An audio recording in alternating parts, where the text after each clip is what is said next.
The first year of Rome, a city born from blood and ambition, from gods and mortals, from legend and fate. But Rome, in its first year, was no marble wonder. Below Romulus, the settlement that would be Rome was little more than a collection of tents and hovels. But in his heart, Romulus saw not a fledgling settlement, but a great city, the future capital of the world. All around him, the settlements of Italy were large, prosperous, and safe. Why should Rome be any different? It wasn't, he thought, clenching his jaw, staring out at the horizon.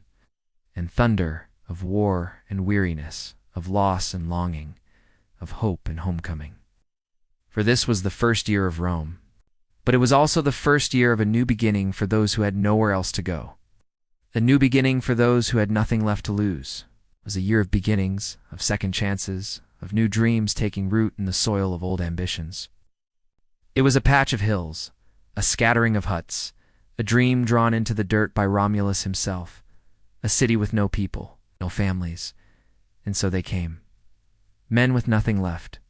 Wanderers, fugitives, survivors, no allies, no future, unless fate intervened once again. A refuge for those the world had cast aside. They carved the first streets. It was crude, it was small, but it was alive. The desperate and the bold, seeking a new beginning. They came with empty hands, but with hungry hearts, and together they built the first walls. They lit the first fires. Romulus, king and founder, stood at the crest of the Palatine Hill, the wind whipping his cloak around him like a battle standard. Yes, this was his city, the city of Rome, founded by him and built by those the world had forgotten. It was a city that would endure, a name that would echo across time. Rome. Year 1.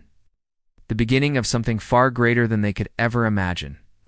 He remembered the sack of Alba Longa, the destruction of his people, the years spent as a fugitive. How he and his twin brother Remus had escaped their uncle's wrath only to kill each other as children and found this accursed city. Alone, Romulus had named it Roma, after his dead brother. It was all he had left of his family, the memory of Remus, and the dream of a great city. The city needed people, families, allies, a future. And fate, it seemed, had a cruel sense of humor. For while Rome was destined to become a great city, it would not do so easily. No, fate had other plans, far crueler, far more challenging.